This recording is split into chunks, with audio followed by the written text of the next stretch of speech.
Bonjour, c'est un plaisir de vous retrouver. Là, j'ai une petite heure, une grosse heure devant moi, j'espère. Il y a des questions qui se sont accumulées, il y a des questions qui sont arrivées. Donc, au milieu des sujets que nous traitons, vous avez vu tout ce travail sur la digestion et qui est en cours, hein, et qu'on va approfondir encore. On va parler beaucoup d'enzymes, on va beaucoup parler de tous les phénomènes qui sont liés aux problèmes d'allergie alimentaire, les, con- les conséquences, hein, les conséquences au niveau physiologique et cognitif plus particulièrement, parce qu'on ne se rend pas compte à quel point finalement la plupart des troubles dits psychiatriques, psychologiques, ne sont en fait que des troubles digestifs.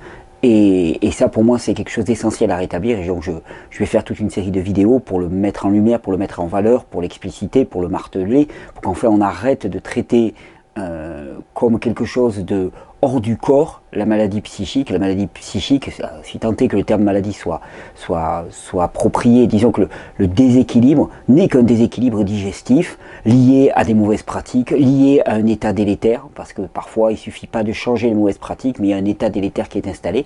Et donc le but c'est vraiment d'arriver à comprendre tout ça. C'est un sujet qui me passionne beaucoup, parce qu'il touche énormément de monde. J'ai des proches, moi-même à une période de ma vie, j'ai fait des up and down, et effectivement, comme par hasard, ça correspondait à la période où j'ai quitté un petit peu le cocon familial, on va dire, hein, sur les coups de 18 ans, 19 ans, et que j'ai accédé à un mode de vie qui ne respectait en aucun cas mes besoins physiologiques, et surtout que je commençais à consommer des aliments qui n'étaient pas appropriés en plus grande quantité, puisque j'étais libre quelque part. Donc l'avantage du schéma familial, c'est souvent qu'il y a quand même, ou il y avait quand même, parce que maintenant c'est peut-être en train de partir de plus en plus, il y a une explosion de ces valeurs-là, mais il y avait une tradition culinaire. Alors même si les produits n'étaient pas les meilleurs, hein, ils étaient cuisinés à la maison, ils étaient préparés, il n'y avait pas trop d'additifs alimentaires, et donc on restait sur du relativement acceptable. Et puis à partir du moment où on part tout seul, finalement c'est un petit peu la liberté totale, mais la liberté c'est aussi la liberté de se brûler. Et donc c'est comme ça que j'ai vu apparaître des troubles psychiques, hein, on va dire, comme nombre de personnes, et qui étaient clairement liés à un mode de vie et particulièrement une alimentation délétère. Et c'est vrai que il y a une tendance qui voulait dire, non mais ramener tout ça à l'alimentation et au mode de vie, c'est trop facile. Et le spirituel là-dedans.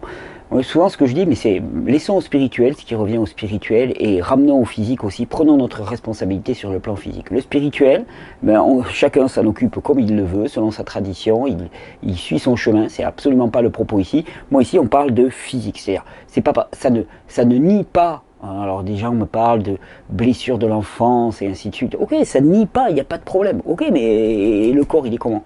Parce que les blessures de l'enfance, tous les traumatismes qu'on a pu vivre, ils sont d'autant plus prégnants, ils ont d'autant plus de prise, qu'il y a un état d'acidose, qu'il y a un état d'inflammation, qu'il y a un état de congestion au niveau intestinal, et que les fonctionnements psychiques, cérébraux ne fonctionnent pas de manière adéquate. Le nombre d'études qui pleuvent actuellement pour montrer l'influence des additifs alimentaires, du sucre raffiné, du gluten, de la caséine du lait, de tous ces produits-là sur les fonctionnements psychiques, et donc à quel point notre monde est structuré, parce que quand même, quelque part, c'est notre psychisme, c'est notre pensée, c'est notre mental qui structure ce monde, qui structure notre société, qui structure notre institution, qui structure notre fonctionnement. Que ce monde est le reflet de notre pathologie. Et pour moi, là, c'est quand même quelque chose de fort. Je ne sais pas vous, mais moi, je me suis souvent posé, des fois, un petit peu effaré, en me disant, mais quel monde de fou dans lequel on vit. Mais dans quel monde de fou dans lequel je participe moi-même, avec des systèmes extrêmement compliqués, des systèmes hiérarchiques extrêmement compliqués, institutionnels extrêmement lourds et compliqués, quand on se retrouve devant des kilos de paperasse, on se dit, mais il y a un moment où on se dit, mais bon, je suis pas fait pour ça. On comprend qu'il y a quelque chose en nous qui crie et qui se rebelle devant la complexité. Mais la complexité, elle est le reflet de la pathologie de nos intellects, qui ne fonctionnent pas de manière adéquate, qui fonctionnent basés sur la peur, sur des troubles, des dysfonctions internes qui sont liées au manque de production d'acides aminés en grande partie. Alors bien sûr, on peut me sortir toutes les blessures de l'enfance que l'on veut, tous les traumatismes que l'on veut, il n'empêche, ça ne nie pas la base physiologique. Et là, c'est ce dont on s'occupe dans ces vidéos. Et moi, c'est ce qui me porte. C'est ce qui me porte parce que j'ai vraiment vu. Alors, il ne s'agit pas de faire des généralités, hein. Il s'agit d'aller plus global, mais sans généraliser. Mais j'ai vraiment vu que des personnes qui disaient avoir des troubles du comportement liés à une histoire, liés à tout ce qu'on voulait, que ces personnes-là, une fois entamé une démarche dans laquelle finalement elles revoyaient un petit peu du fond en comble leur mode de vie, leur mode alimentaire, remettaient tout un petit peu en ordre et en adéquation et allaient vers du mieux, voyaient aussi, comme par hasard, ces troubles se résorber, diminuer, ou du moins l'action qu'elles menaient sur le plan psy, avoir une incidence bien plus grande. Donc on ne peut pas faire fi du corps. De toute façon, toutes ces catégories-là, psychologiques, physiologiques, ça n'existe pas. Ça n'existe absolument pas. On les a séparées. Donc il y a le psychologique, le physiologique, le spirituel. Il y a un être humain. Un être humain, et c'est un individus. Individu, ça veut dire qu'on ne peut pas transformer en saucisson. On ne peut pas le couper en tranches. On ne peut pas prendre un petit bout de ça, un petit bout de ça, un petit bout de ça. Or, c'est le malheur de la science rationnelle actuelle, c'est d'avoir découpé l'individu en petits morceaux et de penser que parce qu'on connaîtra précisément chacun des fonctionnements, des détails du petit morceau, enfin c'est même pas du fonctionnement, c'est des détails du petit morceau, on comprendra l'ensemble. C'est faux. C'est faux, c'est pas en étudiant une pièce du puzzle pendant des années, qui est un spécialiste de chaque pièce du puzzle, qu'on pourra faire l'ensemble du puzzle. Pour avoir l'ensemble du puzzle, il faut avoir cette capacité à prendre du recul, à ne pas connaître les détails de chaque pièce au besoin, parce que ce n'est pas important, mais plutôt à comprendre leur agencement et comment elles se mettent en mouvement les unes avec les autres. Ça, c'est ma joie. C'est ma joie au travers de ces vidéos, c'est ma joie au travers de tout mon parcours, ce qui m'a été transmis par mes formateurs. C'est ma joie dans ce que je vois aussi qui est partagé sur le forum du site, sur les groupes Facebook, sur cet enthousiasme, cette joie à comprendre, à se réapproprier la connaissance de ces besoins-là, de ce qui fait notre nature humaine quelque part. C'est ma joie de transmettre aussi. Il y a des stages, je rappelle qu'il y a un stage sur Paris là, qui est, je ne sais plus où on en est, mais je crois qu'on est quasiment plein, mais bon, pour les retardataires, il y a un stage sur Paris, il s'agit d'aller sur l'onglet stage, c'est de transmettre ça encore, toujours pareil, pour qu'on s'émancipe, pour qu'on arrête de fonctionner suivant une espèce de fatalisme, voilà, ça nous tombe dessus et tout, non, et qu'on retrouve, alors plus ou moins, parce qu'on a tous des contraintes, et puis on colle plus ou moins bien aux nécessités réelles, physiologiques, on est plus ou moins en congruence ou en cohérence avec ce que l'on connaît, mais qu'on arrive à coller et puis à expérimenter quelque chose de mieux. Donc, cette notion de cohérence et de congruence, elle est importante pour moi, parce que là, il y a quelquefois, il y a quelques jours, il y a quelqu'un qui m'a envoyé une question qui disait « Ah mais Thierry, des fois tu as l'air fatigué sur des vidéos, comment toi tu peux être fatigué ?» Simplement parce que je ne suis pas congruent, entre guillemets, sur tous les domaines. C'est-à-dire que, effectivement, en termes de temps de travail, par exemple, voilà, je ne respecte pas les besoins physiologiques de l'individu. Pourquoi? Parce que je suis passionné, parce que voilà, il y a beaucoup de contraintes, et puis je me prends au jeu, puis j'ai l'impression qu'il faut peut-être que je fasse par moi-même. Vous savez, c'est l'individu qui est un peu coupé de la grâce d'une certaine manière et qui croit qu'il faut qu'il porte tout par lui-même. Donc voilà, je porte. C'est ma difficulté. Et effectivement, chacun de nous, on est donné à comprendre quels sont les domaines dans lesquels ça pêche le plus et aller travailler là-dessus. C'est-à-dire que, à la limite, c'est pas parce que de temps en temps je mange ceci ou cela que c'est ça qui va impacter ma santé. Par contre, si je me permettais de dormir beaucoup plus, d'avoir un mode de vie dans lequel je suis beaucoup moins sollicité, avec beaucoup moins de stress, beaucoup moins de sollicitations, beaucoup moins de trucs dans la tête, effectivement, là, il y aura un vrai gain. Donc, c'est même pas la peine de m'inquiéter des 2-3 petites choses que je mange qui ne sont pas obligatoirement les plus physiologiques possibles, mais plutôt d'aller voir au niveau du rythme de vie. Bon, voilà, pour quelqu'un d'autre, ça va être l'exercice physique. Moi, heureusement, voilà, l'exercice physique, malgré tout, j'arrive à le préserver parce que c'est important, c'est important pour mon fonctionnement, et aller courir, aller faire un petit peu de rame ou un petit peu de quoi que ce soit, ça fait partie de mon équilibre, c'est essentiel. Donc là, je mets un point d'honneur. J'ai pas encore mis le point d'honneur sur le sommeil. Et c'est toujours comme ça, c'est d'arriver à cerner le maillon faible, le point faible, et comprendre et y aller focus pour agir là-dessus. On va commencer tout de suite avec les questions. Ça ne va pas durer trop longtemps, cette question-réponse.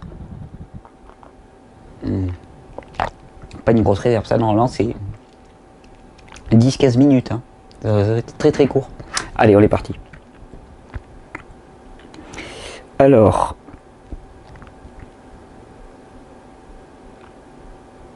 pim. Question vidéo. Et je vous remercie d'ailleurs pour les questions vidéo que je reçois via le site. Vous avez vu, le site d'ailleurs, il s'améliore de plus en plus. Il y a de plus en plus de fonctions qui sont impactées sur le site. Je vous remercie pour votre patience. On a eu des petits réglages à faire. C'est toujours pareil quand on lance un nouveau site, surtout un site qui n'est pas, ça rame, un site, excusez-moi, ça va être compliqué. Il n'y a pas de connexion. Hop. Voilà. Ben, un site qui n'était pas paramétré a priori, donc il y a eu beaucoup de petits réglages. Bon, on va espérer que ça va se lancer. Alors, question. L'Apacho.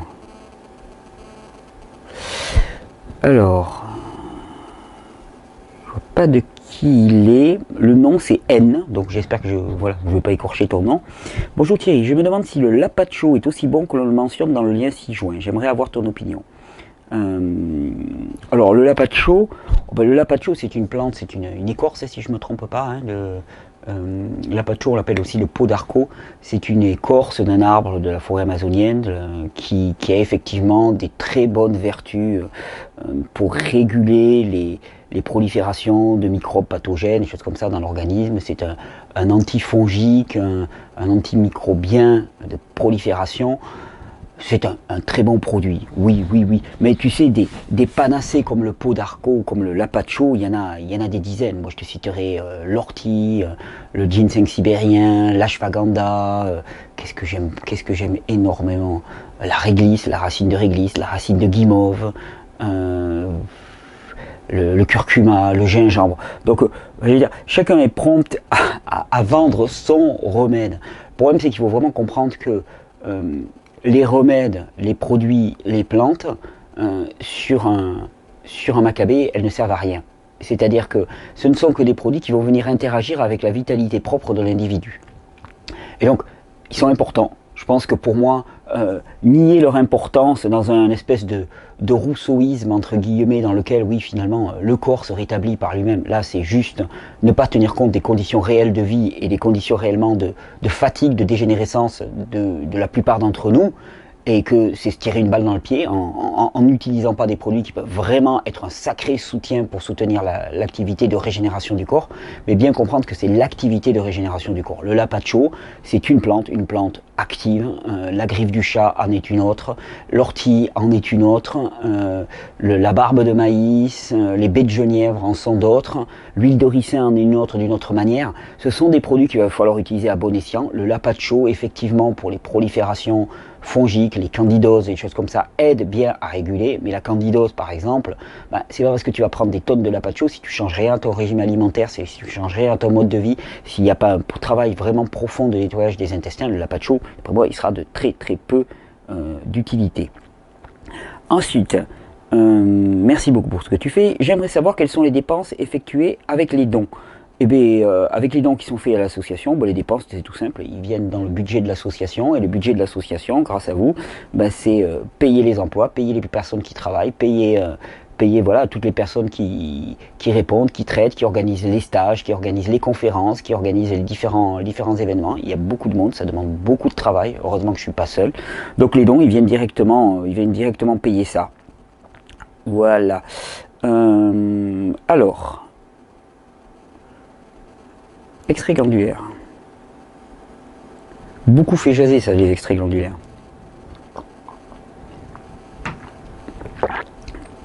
Une question de Jean.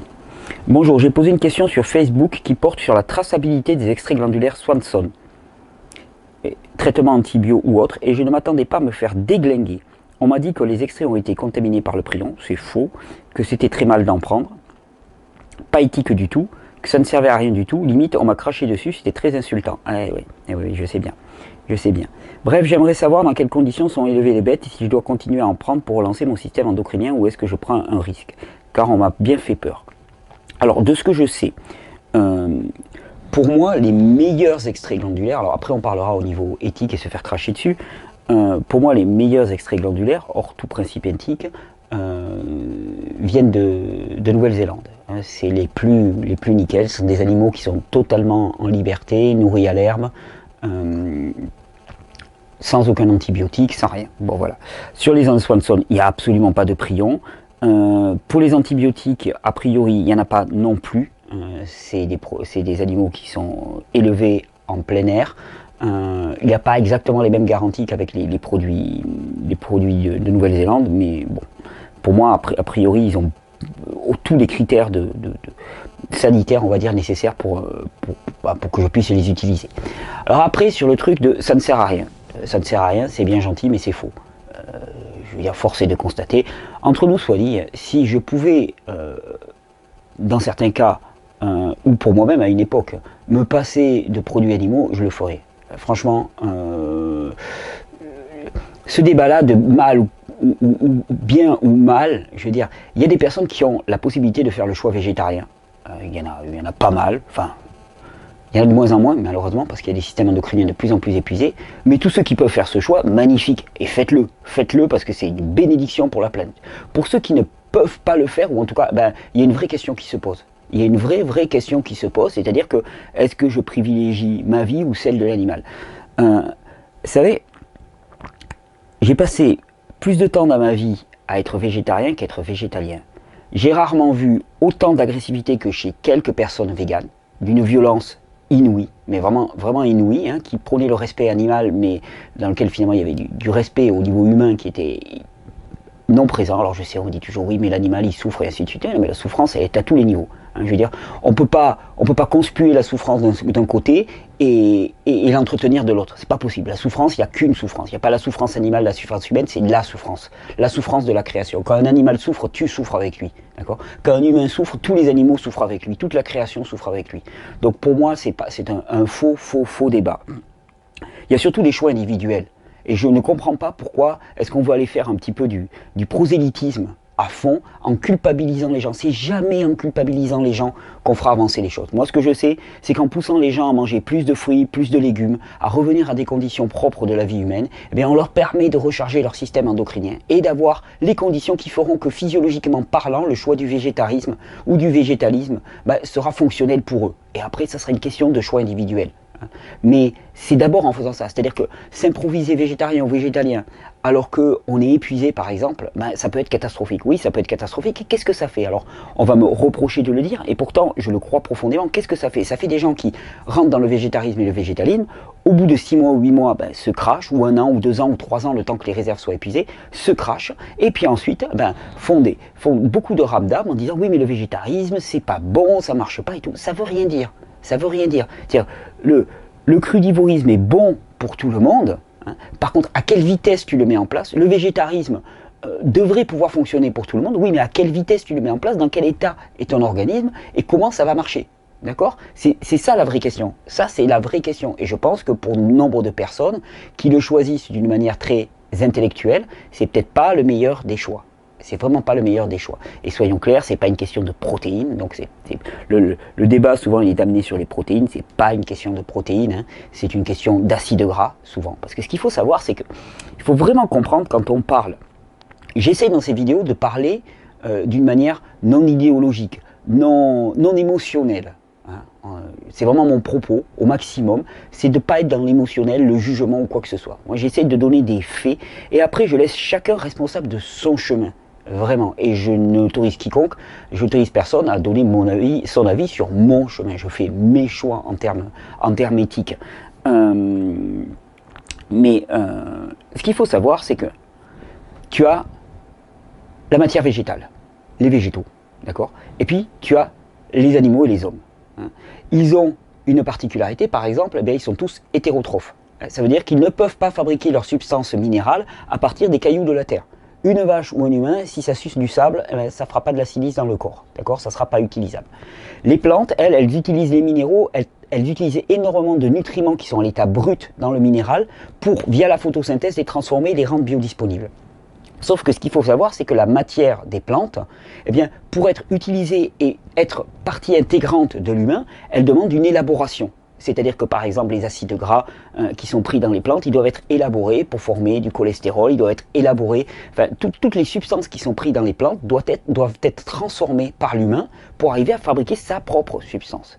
Or, force est de constater qu'actuellement, il y a de plus en plus d'humains qui sont tellement épuisés, globalement épuisés à l'état du système, que cette élaboration, ils ne peuvent plus la faire. Et c'est là où finalement l'animal s'inscrit dans une logique, entre guillemets, alors une logique morbide certes, mais dans une logique dans laquelle finalement l'animal, qui n'est pas aussi dégénéré que nous, force est de le constater, mais lui il fait cette transformation et on vient lui prendre à lui. C'est-à-dire quelque part c'est un intermédiaire. Alors si vous voulez vous passer de cet intermédiaire, la priorité c'est de faire en sorte que vous ayez un organisme qui soit capable de s'en passer. Parce que si on enlève l'intermédiaire, on enlève la béquille alors qu'on ne s'est pas réparé, qu'est-ce qui se passe? On se casse la figure. Alors pendant 3 mois, 6 mois, 8 mois, 12 mois, 2 ans, ça va bien, on se sent bien. Au contraire, oui, parce que franchement, dans la viande, surtout la qualité de la viande des animaux, la façon dont ils sont élevés actuellement, il y a énormément de facteurs de perturbation. Toutes les protéines, les choses comme ça sont catastrophiques pour l'organisme humain. On n'est pas fait pour manger toutes ces protéines. Et donc, voilà, pendant un temps, on va mieux, mais pour certaines personnes, ça s'épuise. Il faut vraiment comprendre qu'il y a 2 types d'individus. Il y a les épuisés, et puis il y a ceux qui ne sont pas épuisés. Ceux qui ne sont pas épuisés, végétarisme à fond, aucun problème. Ceux qui sont épuisés, il faut arriver à jongler avec. Vous savez, souvent, on focalise sur les produits animaux. Il suffirait d'avoir quelques graisses animales et ça permettrait de rattraper le coup.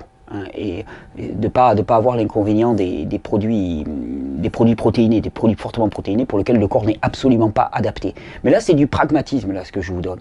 C'est vraiment pas de l'idéologie, c'est du pragmatisme. J'ai constaté que, malgré toute notre bonne volonté, malgré tous nos discours du « oui, l'homme est essentiellement végétarien, tu dois manger végétarien », et ainsi de suite, et il y en a pour qui ça marche pas du tout. Et c'est pas parce qu'ils ont mal fait, c'est pas parce qu'ils ont fait des erreurs.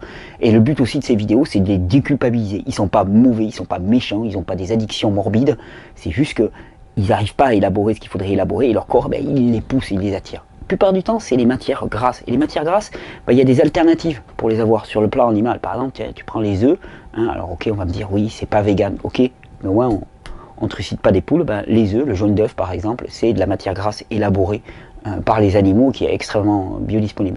Dans l'absolu, il y aurait le beurre, les choses comme ça. Alors, il reste un peu de caséine dans le beurre, mais tu prends le ghee indien, ou même, il y a très peu de caséine quand même, je crois, dans le beurre, mais la matière grasse issue du lait pourrait être une alternative. Je ne sais pas, c'est à chacun vraiment de faire ses choix, mais je crois que juger d'un humain bon ou mauvais en fonction de ses choix alimentaires, c'est se mettre le doigt dans l'œil jusqu'à la pinéale. Parce que je crois qu'il y a beaucoup plus qui fait le caractère bon ou mauvais d'un individu, et je pense que c'est une forte dérive que de le considérer à l'aune de ses choix alimentaires.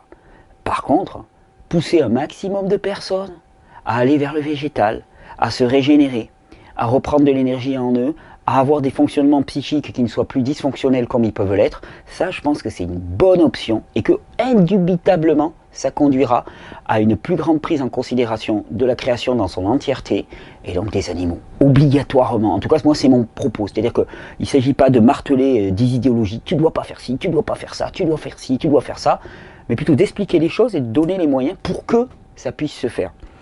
Et entre nous soit dit, et on va me dire que je fais de la provocation,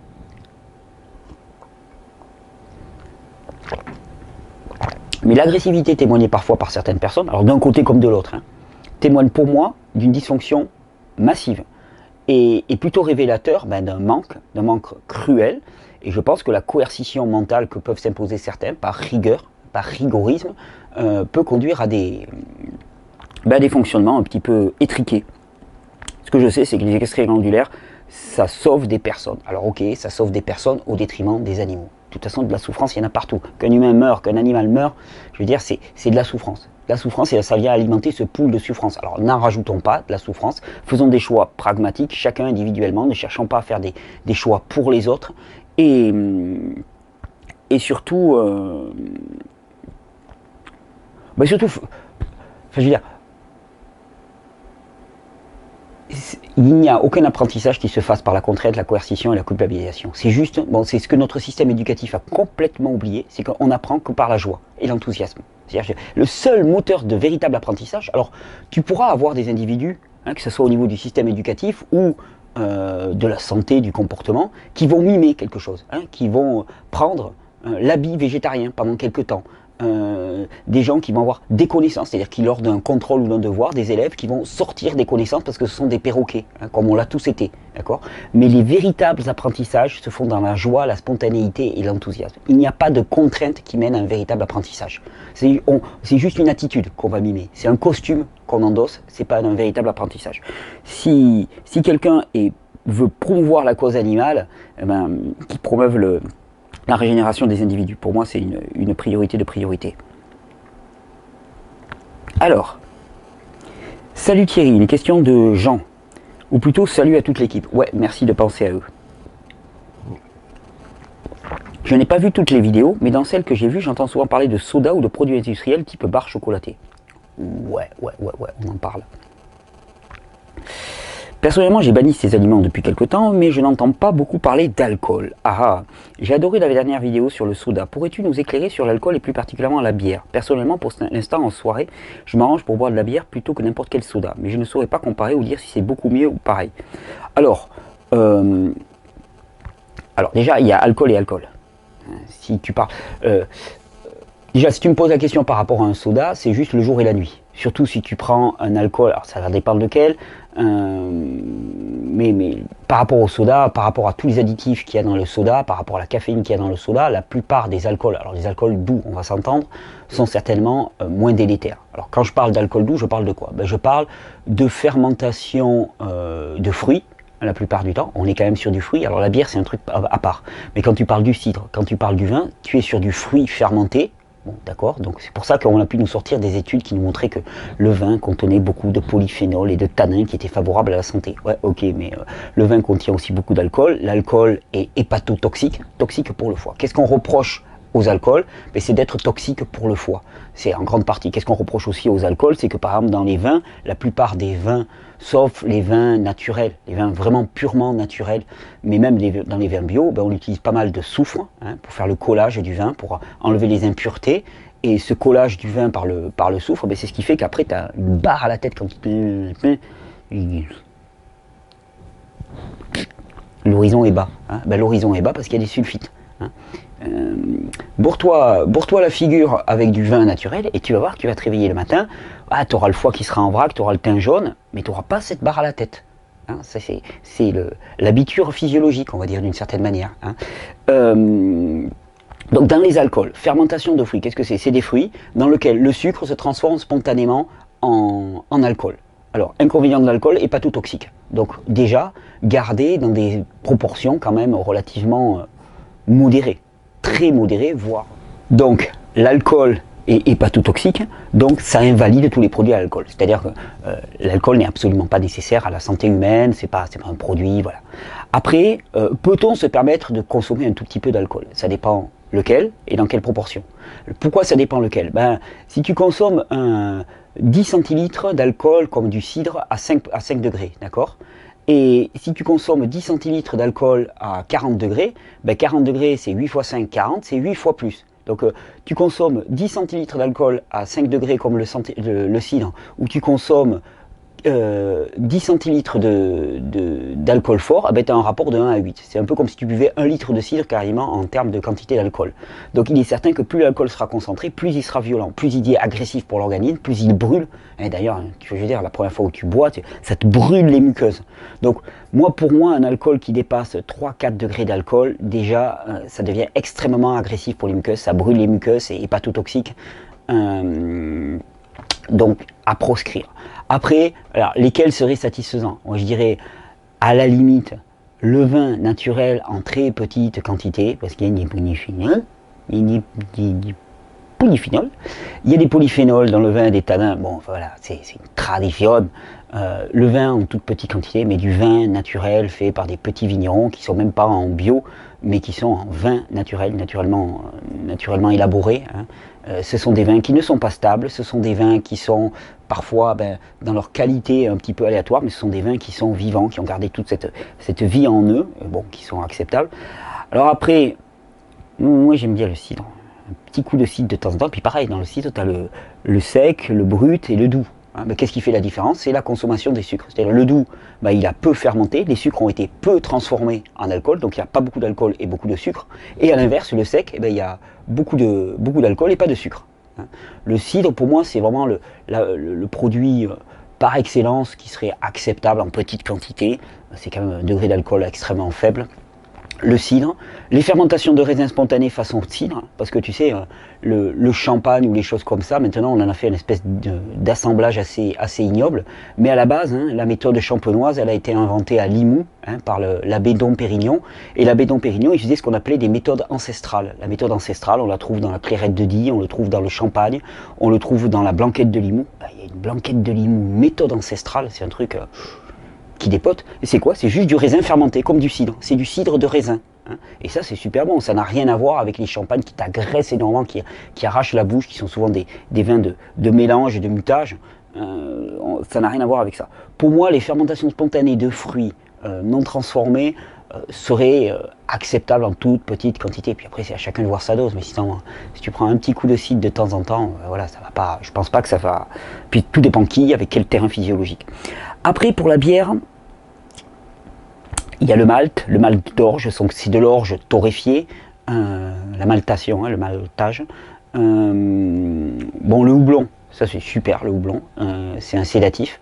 D'ailleurs, le houblon, tu sais que c'est particulièrement recommandé pour faire baisser la libido. C'est pour ça que quand tu bois de l'alcool, t'es pas une bête de sexe. Donc ça, c'est un truc qui est bien connu.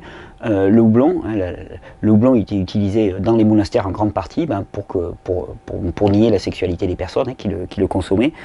La bière, c'est des céréales maltées, donc torréfiées, transformées. Je suis moins fan. Je suis vraiment moins fan. Alors on va me dire que c'est parce que je suis du sud et que je suis plutôt vin que bière. Je suis désolé pour les nordistes, mais la bière, je suis beaucoup moins fan. Et là, toujours pareil, si tu utilises des bières, bah, prends des bières locales, torréfiées, localement, bio, à partir de céréales anciennes. Enfin, il y a beaucoup de gens qui font leur bière à la maison, ainsi de suite. Donc il y a produit et produit.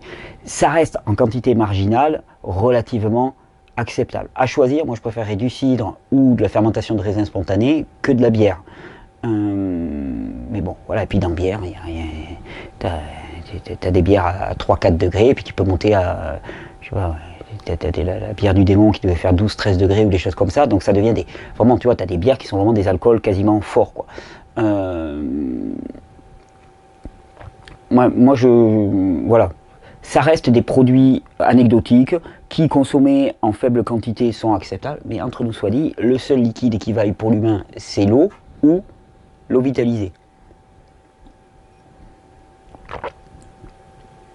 Et quand je dis ça, c'est pas pour rien. On en parle souvent de l'hydratation. Ah ouais, l'alcool déshydrate à mort. Hein. On perd énormément d'eau quand on boit de l'alcool. Ça, c'est un truc qu'il faut savoir. Pourquoi j'insiste autant sur les jus? C'est toujours pareil, les jus de légumes en particulier, enfin en particulier même quasi en totalité, parce que l'eau, on ne la fixe que s'il y a des minéraux pour la fixer. C'est-à-dire que si tu es déminéralisé, tu as beau apporter de l'eau, bah, l'eau elle te passe, elle te traverse et puis tu l'urines. Pour la fixer, il faut des minéraux. Là, tu as de l'eau et des minéraux, et en plus la meilleure eau qui soit, c'est-à-dire de l'eau distillée dans la plante, puisque la plante se nourrit d'eau distillée quelque part, transformée, avec tous les minéraux qui ont été transformés par la plante, là tu as vraiment un élixir de vie, quoi. Je suis désolé si j'insiste aussi lourdement, malgré les espèces de débats infinis qu'il peut y avoir sur le net par rapport à c'est pas naturel, c'est pas tchatchi, c'est pas tchatcha, c'est pas tchatcha, ou le coût des extracteurs, un truc qui me fait rire en tant que tel, tu sais, t'as des gros débats sur le coût des extracteurs de jus. C'est un objet qui est d'une pérennité assez extraordinaire. Moi j'en ai j'ai un vieil Oscar qu'on m'a revendu, qui doit avoir plus de 10 ans, hein, qui tourne toujours nickel. Donc au niveau obsolescence, tu vois un petit peu ce que ça donne, hein. 10 ans, 300 € amortis sur 10 ans, bah, ça fait 30 € par an. Ça va quand même, hein, ça fait moins d'1 euro par semaine. Je crois qu'au niveau amortissement, on est bon. Et quand on voit à quel point on peut dépenser de l'argent dans tous les sens pour n'importe quoi, non, moi je continue à considérer que c'est un bon achat. Alors on me dit oui, avec les fruits et les légumes bruts, on arrive au même point. Non, c'est pas vrai. Parce que les légumes, on est loin d'en consommer assez pour consommer la charge minérale qui est nécessaire à l'individu.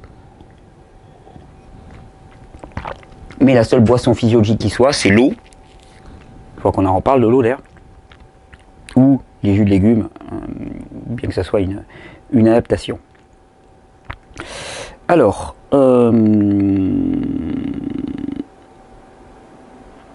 alors ça, Oui, oui, alors ça, cet article, je l'ai beaucoup vu passer, là, David qui m'envoie une pomme des années 50 vaut 100 pommes d'aujourd'hui. Voilà. Alors c'est marrant parce que moi, il y a des gens qui m'ont dit, ah, regarde, tu manges des fruits et tout, mais de toute façon, tes fruits, il n'y a plus rien dedans. Une pomme des années 50 vaut 100 pommes d'aujourd'hui. Moi, qu'est-ce que j'aurais répondu? Bah, raison de plus pour en manger 100. Hein, parce qu'on a intérêt à en manger beaucoup. Donc voilà, ça n'invalide rien du tout. Ok, oui, oui, il y a un vrai challenge. Il y a un vrai challenge, effectivement, c'est-à-dire qu'on ne se rend pas compte que, eh ben, comme notre terrain physiologique, le terrain sur lequel poussent nos aliments détermine réellement notre vie. C'est-à-dire que ils deviennent tellement pauvres que nous sommes obligés de concentrer, mais il y a un moment où s'il est trop pauvre, on ne pourra plus concentrer, on n'aura plus assez de nutriments pour survivre simplement dans un monde dans lequel le nombre d'agressions, d'oxydation, de radicaux libres produits est de plus en plus important. Il nous faut des antioxydants en quantité. Ces antioxydants, ils sont fournis aussi par un sol riche, enfin, ils sont fournis totalement par un sol riche, minéralement riche et vivant. Et il y a un véritable challenge. C'est-à-dire, quelque part, c'est pas pour reprendre à bon compte les propos de quelqu'un comme Pierre Rabhi, mais je vais dire, l'avenir il sera paysan ou il ne sera pas. Je veux dire, paysan au sens propre. Paysan, c'est qui habite un pays, qui cultive, qui vit, qui produit sur place, localement. Je veux dire, c'est simple, hein. Les gens qui disent le modèle économique et tout. Je veux dire, soit on en revient à des micro-modèles locaux de ce type organisation villageoise, alors avec tous les bénéfices aussi, hein. Il ne s'agit pas de régresser, hein. On va avoir Internet et tout, on peut se mettre en réseau, ça peut être fabuleux, mais des micro-organisations plus ou moins autonomes, je ne dis pas autarciques, mais autonomes de paysans, de personnes paysans, et soit on redevient tous paysans, et on produit notre alimentation sur des terreaux riches, ça exit. Donc ça va être vite vu. Mais ouais, cet article, il a beaucoup tourné. Alors,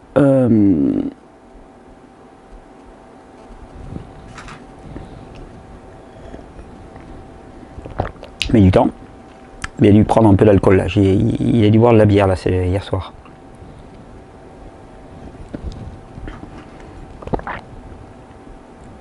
Celui-là, il ne veut pas l'ouvrir. Alors celui-ci. Et voilà. Alors, formulaire de contact. Question de Bruno. Chaque fois que Thierry parle des yeux, il sort cette ânerie raciste. Ah, intéressant ça. Qui fleure mauvais le nazisme, à savoir qu'en dehors des yeux bleus et des yeux marrons, l'arien américain ou indien, les autres couleurs sont des couleurs de dégénérés. Mes yeux verts seraient contents que Thierry arrête de répéter cette bêtise qu'il lit dans les livres qui ont leur mauvais côté. C'est un avertissement. Je ne veux plus entendre ça du tout et il n'y a pas intérêt à recommencer. Il ne se rend pas compte de la discrimination qu'il génère. Eh, mais c'est pas la discrimination. Il va s'en prendre à quoi ensuite? Les gauchers, les dolicocéphales et autres conneries. Son karma ne va pas s'arranger. Mon karma, t'inquiète pas. Je ne m'inquiète pas de mon karma. Je ne crois pas au karma de toute façon, ou en tout cas pas de la façon dont il est expliqué actuellement. Donc il n'y a pas de souci avec mon karma, t'inquiète, je m'en occupe. Alors, nazisme, non. Je veux dire, dis-moi, quelqu'un qui a le cancer, c'est normal? Non. Si quelqu'un essaie de me prouver que quelqu'un qui a le cancer, c'est normal, c'est la normalité. Normalité au sens de norme, je dirais non. La norme de l'humain, c'est une norme de pleine santé. D'accord? La couleur dans les yeux. Il y a des yeux bleus, il y a des yeux marrons. C'est pas une question de fascisme, c'est pas une question de nazisme, c'est pas une question de quoi que ce soit. C'est que, génétiquement parlant, il y a la couleur bleue, il y a la couleur marron. Il n'y a rien d'autre. Hein. Tu pourras affirmer tout ce que tu veux, rapprocher ça finalement des théories fascistes et ainsi de suite. C'est quand même voilà, un peu de modération dans les propos quand même. Hein. C'est un fait physiologique. Il y a les yeux bleus, il y a les yeux marrons physiologiquement parlant. Toutes les autres couleurs des yeux bleus témoignent d'une fatigue nerveuse. D'accord? D'une dégénérescence nerveuse. Point, barre. Est-ce que tu es coupable pour ça? Non. Est-ce que tu es mauvais pour ça? Non. Est-ce que tu es un sous-homme pour ça? Non. Par contre, n'allez pas me dire que cette dégénérescence nerveuse est une normalité. Hein? C'est pas parce qu'ils sont nombreux à avoir tort qu'ils ont raison. C'est un grand philosophe qui disait ça, qui s'appelait Coluche. Pas parce qu'ils sont nombreux à avoir tort qu'ils ont raison.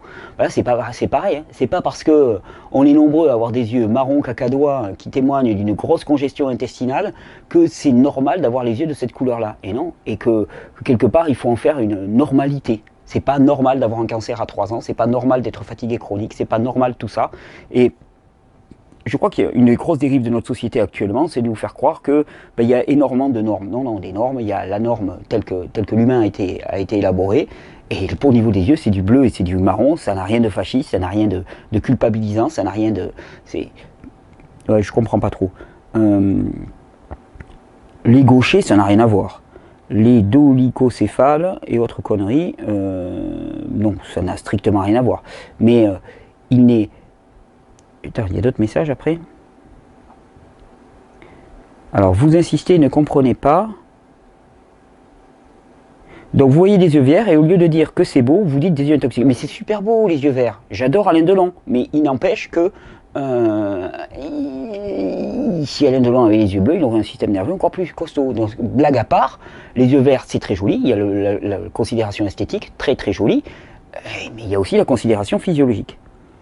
Et que si on n'a pas les yeux marrons ou bleus ou marrons, on n'est pas normal. On n'est pas normal au sens norme de l'être humain, c'est-à-dire qu'on a effectivement une fatigue nerveuse, rien de plus. C'est un peu comme si vous disiez, il n'y a que des blancs et des jaunes et que les noirs, ça n'existe pas, qui sont malades. Non, c'est faux. C'est absolument faux. Il y a différentes couleurs de peau, génétiquement parlant, ça on le sait, blanc, noir, jaune, et ainsi de suite. Par contre, il y a 2 couleurs d'yeux, génétiquement.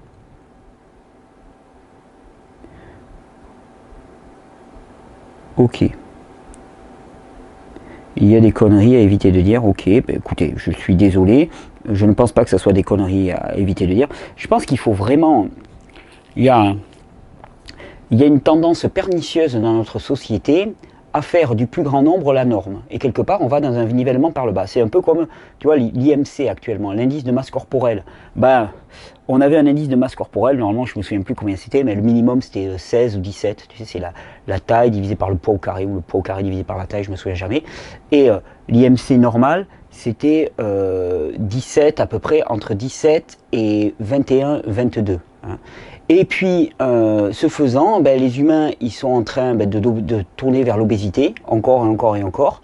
Et à ce moment-là, eh ben, on est en train de relever les IMC. Hein. Les IMC, ils passent maintenant entre 20 et 25. C'est la norme. Hein. Puis on dira, si tu es entre 20 et 25, tu es normal. Mais ça ne peut pas marcher. Ça peut absolument pas marcher. Et c'est quelque chose qui tient de la négativité. Excuse-moi, on a été coupé. Donc oui, non, cette histoire de bleu et de marron, il y a une réalité physiologique. Il y a une réalité physiologique et pour moi, c'est indéniable. Donc je pars à travers de ça. Il n'y a aucune notion de valeur dans le fait d'avoir un système nerveux qui soit en bon état ou pas en bon état. Le terme de dégénéré, il faut le prendre vraiment au sens propre du terme, quoi, quelque part. Dégénéré, ça veut dire simplement qu'il y a eu une déficience, un affaiblissement. Et je crois que c'est bon de s'en rendre compte pour ensuite pouvoir y répondre de la meilleure des manières. C'est une porte ouverte et c'est pas une porte fermée. Donc pour moi, c'est quelque chose d'essentiel à savoir.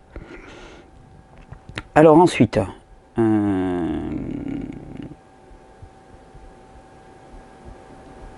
question de...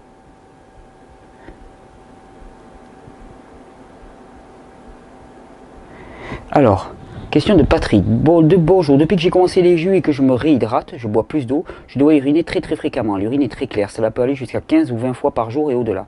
Cela m'inquiète car j'ai l'impression que mon corps n'assimile pas les jus que je lui donne. Aussi, j'ai l'impression que c'est un problème en lien avec les reins. Comment puis-je remédier ou renforcer la capacité d'assimilation de mon corps, sachant que j'ai également des difficultés de prendre du poids, quel que soit mon régime? Merci d'avance pour vos réponses, amicalement, Patrick. Alors, bon, déjà, soyons clairs, hein. On ne fait pas de diagnostic ici, je ne suis pas thérapeute. Souvent on me pose des tas de questions, je dis aux gens, mais vous savez, moi à distance, qu'est-ce que vous voulez que... Moi je peux vous dire ce que je connais de la physiologie par rapport à ça, mais je ne suis pas thérapeute, je n'ai pas l'intention de l'être, je ne suis pas médecin et je ne tente pas à me substituer à eux, donc de ce côté-là, il n'y a pas d'ambiguïté. Alors après, de deux choses l'une, si l'urine est très claire et que tu urines 15 à 20 fois, il faudrait voir le volume. Déjà, à quel volume ça correspond? Ça vaudrait le coup de retenir pour voir un petit peu quel volume d'urine ça correspond, parce que quand tu changes de régime alimentaire, tu peux éliminer énormément d'eau. C'est toute l'eau qui était stockée, l'œdème qui était dans le corps, toute l'eau qui était stockée, que tu élimines, ça peut être une passade. Première possibilité. Hein, et je ne dis pas que c'est un quelconque diagnostic, c'est juste des possibilités. Ensuite, voir si à chaque fois que tu élimines ton urine, est-ce que c'est des petits ou des gros volumes? Parce que si c'est des petits volumes, ça parle aussi du fait que ta vessie, elle ne tolère pas beaucoup d'urine. Si elle ne tolère pas beaucoup d'urine, c'est-à-dire que les tissus de ta vessie sont enflammés et que la moindre dissension dessus, ben, ça conduit finalement à de la douleur. Auquel cas, permettre que la vessie se désenflamme. Qu'est-ce qu'il y a d'autre? Ensuite, bon, ben, il y a des problèmes de prédiabète ou des choses comme ça qui sont liés avec une miction très très importante. D'après moi, ça serait plutôt en lien avec les deux premières propositions, en tout cas à observer, à réguler, améliorer le fonctionnement rénal, et puis si ça ne suffit pas, aller faire un diagnostic. Il me semble que c'est la meilleure des attitudes. Alors...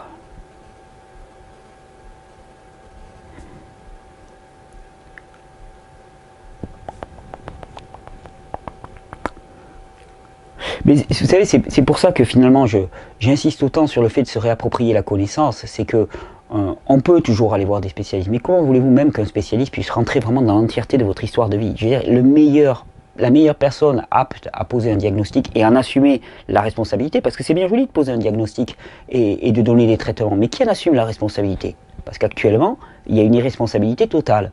Qui en assume la responsabilité? Au final, c'est vous. Donc autant que ce soit vous qui preniez ces décisions à partir de la connaissance. Alors, avec des personnes qui vont pouvoir apporter des compléments d'information, ce que j'essaye de faire dans ces vidéos, un complément d'information qui a ses vertus et ses défauts. Ses défauts, c'est d'être généraliste, c'est de voir au plus grand nombre et de ne pas être précisément adapté à un individu en particulier. C'est à chacun ensuite de faire sa mixture. Alors, question de Camilla, j'ai l'impression. Bonjour, j'ai regardé plusieurs vidéos de Thierry traitant du Roaccutane. Dans ces vidéos, il est question d'isopathie pour se détoxiner. D'isopathie homéopathique. Oui, il y a plusieurs personnes qui en ont témoigné. Je souhaiterais savoir si l'isopathie présente encore un intérêt dans mon cas ou si un régime crudivore avec jus suffirait. J'ai fait 2 cures de Roaccutane à l'âge de 17 et de 21 ans. Aujourd'hui, j'en ai 35. Je précise qu'après le Roaccutane, j'ai pris la pilule Diane 35 pendant des années et qu'aujourd'hui, j'ai une thyroïdite de Hashimoto et une alopécie androgénique. Merci d'avance. Alors, plusieurs questions dans la question. Est-ce qu'un régime crudivore avec jus suffit à détoxiner du Roaccutane? A priori, non. Ça fait partie des gros pépères qui sont difficiles à dégager. C'est un peu comme les métaux lourds. Ça participe au nettoyage, mais il faut souvent des actions beaucoup plus volontaires. Ensuite, est-il nécessaire pour toute personne qui a pris du Roaccutane d'aller faire une isopathie? Moi, je dirais, s'il n'y a pas de trouble, il vaut mieux pas y toucher. C'est un peu comme avec les métaux lourds. Si la personne va très bien, personnellement, moi, je préfère ne pas y toucher. Ça, c'est mon choix personnel. Mais je crois que mettre en mouvement ces produits-là, qui sont stockés à un endroit du corps, qui ne créent pas de pathologie, mieux vaut les y laisser. Pour ne pas prendre de risque, parce qu'au moment où on va essayer de les éliminer, il y a aussi une prise de risque réelle. Par contre, s'il y a une pathologie, oui. Tu me dis, Jamila, je me permets de te tutoyer, qu'aujourd'hui tu as une thyroïdite de Hashimoto et une alopécie androgénique. Alors entre nous soit dit, personnellement, je pense, de ma compréhension de la physiologie, je pense que c'est plus lié à la fameuse Diane 35, qui est une SALOPE-RIE sur le plan hormonal, hein, c'est des oestrogènes et la progestérone, beaucoup d'oestrogènes en particulier, ce qui, les oestrogènes, ils bloquent complètement le fonctionnement de la glande thyroïde, ça c'est connu, elles viennent interférer avec les hormones thyroïdiennes, les oestrogènes de façon massive, et alopécie androgénique, déséquilibre de tout le système glandulaire, particulier surrénalien et ovarien, c'est pas étonnant. Donc moi j'irai pas voir le Roaccutane, j'irai plutôt voir les effets dévastateurs de cette pilule qui est catastrophique. Mais je veux dire, quelque part, les femmes n'ont pas d'ovulation quand elles sont enceintes. Et quand elles sont enceintes, il y a une montée d'oestrogènes. Donc nous on dit, on a compris, on s'est dit, oh, ouais, on va faire pareil. On va mimer le fait d'être enceinte en permanence. Eh mais il y a des inconvénients. Tu sais, c'est le problème de l'humain. Hein, c'est que l'humain qui est très malin, il voit qu'à certains moments, il y a certaines adaptations physiologiques dans le corps, il dit, ah on va les reproduire ad vitam aeternam et on aura les mêmes effets. Ah non, ça ne marche pas, la machine aurait cassé. Donc, moi dans mon cas, je viserais plutôt une restructuration de tout le système endocrinien, remonter tout ça. Alors, remonter tout ça, ça passe par des tas de plantes adaptogènes, des mélanges de plantes, un mode de vie physiologique beaucoup plus, remonter de l'énergie dans ce corps, du soleil, du sommeil, du repos. Mais Ouais, tout ce qui va aller dans le sens de remonter le système endocrinien, de remonter la fatigue chronique. Il y a des plantes qui sont spécifiques pour la sphère féminine, moi que j'aime bien. Bon, il y a le mélange féminine là chez ABC qui marche très très bien. J'aime bien y ajouter moi du Tribulus terrestris, hein, qui est une plante qui a vraiment un spectre sur toute la sphère sexuelle féminine et masculine assez intéressant, et particulièrement sur la production d'androgènes. Hein. Et une autre plante qui s'appelle la Shatavari, S-H-A-T-A-V. Shatavari, une plante indienne, Shatavari, qui a une très très bonne action aussi. Moi voilà, je jouerai avec ça et avec tout un mode de vie physiologique, décongestionner cette zone, relancer un petit peu tout ça.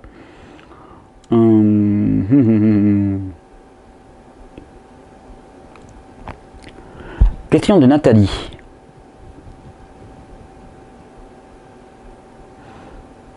À propos de la bromélaïne, enzyme de l'ananas, en gélule. Est-ce dangereux de la prendre longtemps? Et deux de mes amis ont perdu beaucoup de poids avec cela. Si les gens ne sont pas prêts à tout changer leurs habitudes, est-ce que c'est un bon moyen pour aider le corps à prendre du poids ou mieux digérer? Alors, quand on parle de la bromélaïne, on va faire tout un sujet sur les enzymes. Donc là, on va quelque peu déflorer le truc. Déjà, bonjour à tous les amis québécois, puisque Nathalie, là, je te salue dans ton grand froid. Qu'est-ce qu'un enzyme? Un enzyme, c'est une structure protéique qui a pour but d'accélérer les opérations de dégradation. Donc une enzyme, ça permet à la fois de mieux digérer, de mieux nettoyer le corps, de mieux détoxiner, de mieux assimiler, puisque c'est mieux digéré. Des enzymes, il y en a qui sont produites en permanence dans le corps humain, par différents tissus et organes. Il y en a qui sont apportés par l'alimentation, exclusivement crus, parce que les enzymes, ils sont inactivés, ils ne sont pas détruits, on dit détruits, non, non, ils sont toujours présents, par contre, ils sont inactivés dès qu'on élève la température, dès que ce que vous mettez dans votre bouche est trop chaud pour être toléré, c'est-à-dire 50-60 degrés. Déjà, on dit 42 degrés, en vérité, c'est progressif, mais 50-60 degrés, c'est finish, quoi. Les enzymes sont inactivées. Et donc ça veut dire que s'il n'y en a pas qui sont apportés par l'alimentation, eh bien, il va falloir en produire d'autant plus par le corps. Les enzymes aident aux dégradations, aident au nettoyage, aident aux détoxifications. Est-ce que quelqu'un qui ne change pas son régime alimentaire profite de prendre certains enzymes? Alors la bromélaïne, par exemple, c'est une enzyme spécifique qui est protéolytique, c'est-à-dire qu'elle va détruire les amas de protéines, les protéines non digérées. Je pense que oui. Je pense que oui. Ça n'empêche que cette personne aurait tout intérêt à changer son régime alimentaire, mais il n'empêche, notre régime alimentaire, ce qu'il a souvent de délétère, c'est qu'il apporte des éléments complexes qui vont être mal digérés. Hein. C'est-à-dire que les longues chaînes protéiques, les longues chaînes d'acides gras, les longues chaînes de sucre ne sont pas décomposées de manière adéquate. Et ce faisant, il y a un état d'auto-intoxication de l'organisme par ces chaînes-là, surtout s'il y a une perméabilité intestinale. Le fait de les découper de meilleure façon va diminuer ce facteur-là. Donc oui, je pense que tout le monde a y gagné. C'est dommage de s'en arrêter là, mais je pense que oui, tout le monde a y gagné. La bromélaïne, ce n'est qu'une enzyme parmi tant d'autres. Je recommande plutôt de prendre des espèces de poules d'enzymes végétaux, mais on en reparlera. On en reparlera. Mais oui, ça aide, oui, effectivement. Encore beaucoup de questions. Bonjour, ma question est la suivante. Puisque j'ai une hernie depuis quelques années et maintenant plus menaçante, comment diminuer ou contrôler une hernie inguinale? Alors, quand on pense hernie, inguinale particulièrement, on pense deux choses. On pense pression sur les tissus. Alors, pression sur les tissus, pourquoi? Accumulation de matière, accumulation de gaz, hein, ou descente d'organes, mais la plupart du temps, c'est accumulation de matière ou accumulation de gaz, hein, qui vont venir presser sur les tissus. Et on parle de tissus qui sont fragiles, qui cèdent. Hein. Donc, il y a deux phénomènes. Pression et tissu fragile, les deux de façon concomitante créent un phénomène d'hernie inguinale. Tissu faible, qu'est-ce qu'on pense? Qu'est-ce qui fait la trame? Qu'est-ce qui fait le maillage? Qu'est-ce qui fait que les tissus se tiennent ensemble? Tous les tissus de votre organisme, hein, tous les tissus de vos organes, c'est les minéraux. C'est les minéraux qui réalisent la trame qui tient les tissus. Donc quand on parle d'hernie, on parle aussi fortement de déminéralisation. Alors, qu'est-ce qui peut aider dans le cas d'une hernie inguinale? Une reminéralisation massive et un nettoyage intestinal, il me semble que ça serait la meilleure des options. Toujours en tout cas.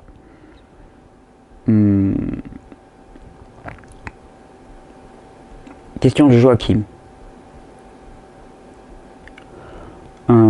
Dans le cas du syndrome du gros bras consécutif à l'ablation de la glande lymphatique sous le bras, je souhaiterais connaître, donc des glandes lymphatiques, parce qu'il y en a beaucoup, je souhaiterais connaître votre avis, des ganglions, c'est pas des glandes. Il y a souvent d'ailleurs un amalgame qui est fait entre les deux. Je souhaiterais connaître votre avis sur le fait si la lymphe ne peut plus se nettoyer via ces ganglions, est-ce que le bras est condamné à une inflammation chronique en dehors de tout drainage lymphatique? Alors, ce qu'il faut savoir, toujours pareil, petit retour sur la lymphe. Effectivement, on a des ganglions qui sont des petites stations d'épuration. Il y en a beaucoup au niveau du cou, qui drainent toute la partie cérébrale, et puis ce haut là, la thyroïde et ainsi de suite. On en a sous les bras, qui drainent toute la partie médiane et les bras. On en a au niveau de l'aine, qui drainent les jambes. Il y en a un petit peu derrière les genoux aussi, qui drainent les jambes et le bas des viscères. Alors c'est certain que si on en enlève à ce niveau-là, toute cette zone-là, il va falloir qu'elle vienne se faire épurer là et là. Ça va être beaucoup plus compliqué. C'est pas impossible. Le drainage lymphatique va aider à pousser un petit peu plus loin. Je pense que c'est une très bonne option, effectivement. Ensuite, il faut savoir que la circulation lymphatique, c'est le mouvement. Le mouvement qui te permet de donc favoriser le mouvement, favoriser des plantes qui vont aider au mouvement lymphatique. Le brossage de la peau aussi amène à des circulations lymphatiques dans la zone sous-cutanée qui est très très intéressante. Le massage lymphatique là, va aider effectivement à décongestionner cette lymphe qu'on va avoir dans les bras et qui sinon ne va pas pouvoir circuler de manière adéquate. Oui, ça me paraît une bonne option.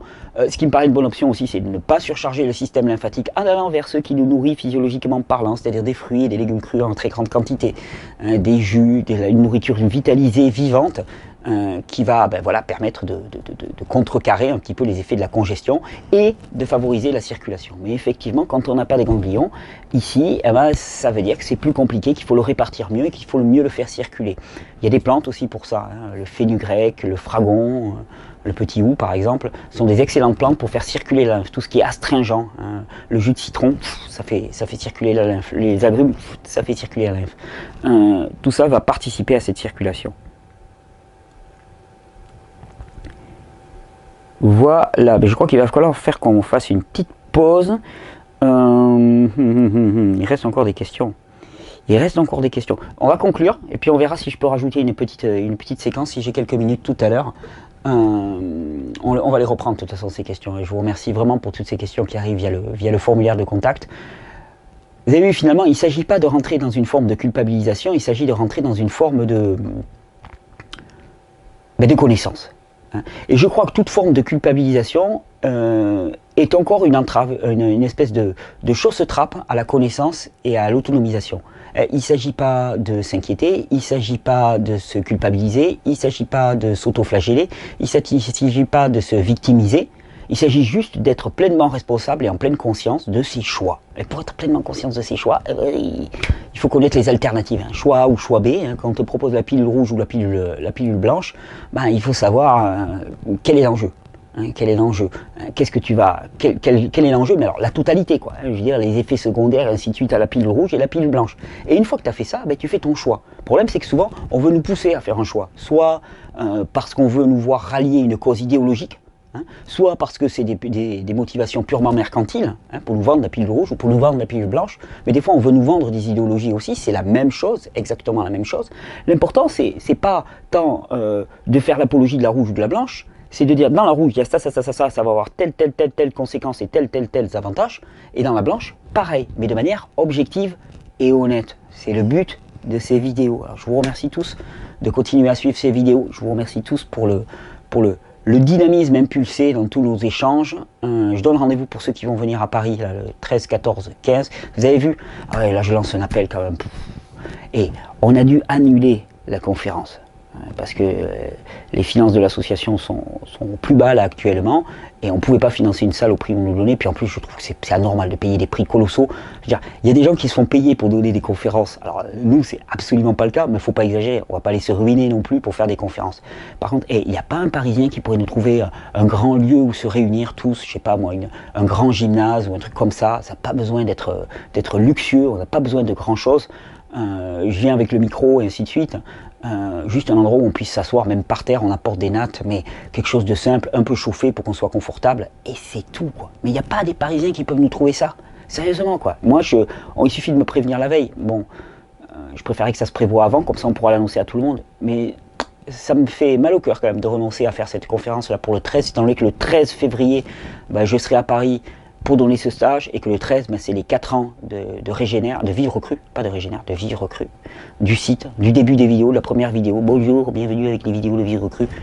Donc j'aimerais bien qu'on le fête, quoi. Donc merci les Parisiens, si vous pouvez trouver ça. Ça serait super bienvenu, vous nous contactez par le formulaire de contact. Et merci à toutes les autres personnes. On a lancé un appel pour faire des stages de 3 jours sur Bordeaux, Nantes, la Suisse, Montpellier, c'est en train de se prévoir, Lyon, la Belgique, pourquoi pas, Bruxelles. S'il y a des gens qui sont motivés, vous nous contactez, il nous suffit d'une salle pour ça, on fait une conférence en même temps et ça s'organise tout seul. Je vous remercie, bonne régénération. On va voir si tout à l'heure j'ai le temps de finir les questions. Bonjour.